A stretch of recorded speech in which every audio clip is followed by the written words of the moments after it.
Chapter 16, Tuesday, July 18, 0700 hours. Morning found the makeshift raft still adrift in the middle of nowhere. Luke, Will, and Ian slept the sleep of the exhausted side by side on the tight cabin top.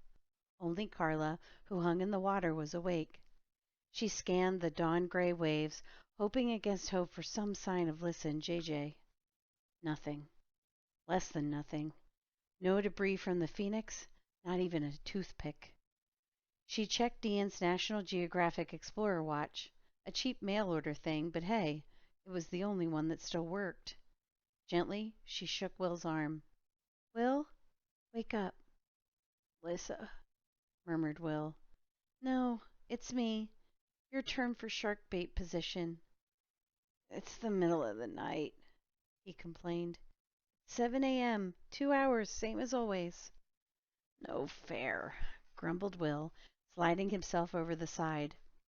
The switch had to be made carefully to avoid flipping over, but after the long night, they were getting better at it. Carla squeezed herself gingerly on board. Before she lay down, she got her first real look at the cabin top. It was the galley roof, all right, just like Luke had said. The name of the Phoenix had been painted there. Now all that remained were 3 letters, N-I-X. A rueful laugh escaped her lips. Luke opened a bleary eye. What? She pointed. We're the SS Nix. Figures, he groaned. Come on, get some sleep.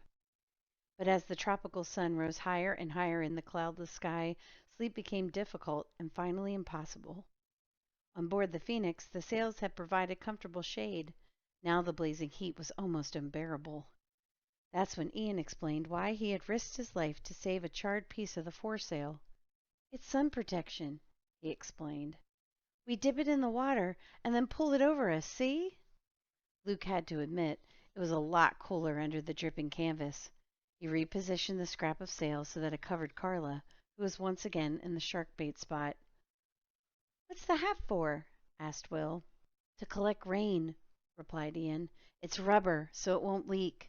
We can't drink the ocean water because of the salt. We need fresh water. Carla was amazed. How did you think of all this in the middle of a burning boat? Ian shrugged. I once saw the show on shipwrecks on the Discovery Channel. The big difference between who survived and who didn't was thirst and sunburn. Geez, that's smart, commented Will. I sure hope Lissa thought of that when she... I mean, if... His voice trailed off. Did anybody see her last night? Asked Luke. No, not Lissa, Carla said slowly. I remember JJ, trapped on the foredeck, but once the sail caught fire, I lost him in the smoke.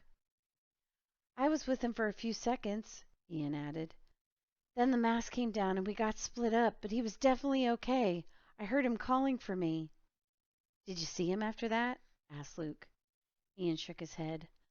But I don't think he went down with the ship. I mean, the heat was unbelievable. The fire was spreading. There was nowhere to stand. Sooner or later he would have had to jump. Carla looked alarmed. Then why didn't we see him in the water? Or at least hear him? And what about Lissa? There was a sober silence, broken only by the slap of the water lapping at the wooden platform. Then Will spoke.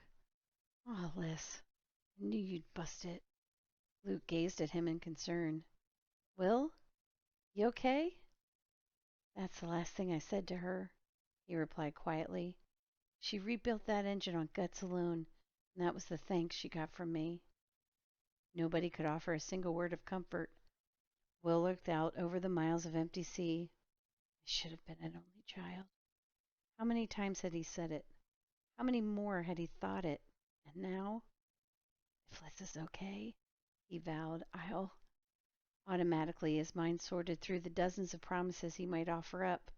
Suddenly, they all seemed so meaningless, a collection of tacky New Year's resolutions. He finally settled on the one he feared he might not get the chance to make good on. If Liz is okay, I'll never be mean to her again.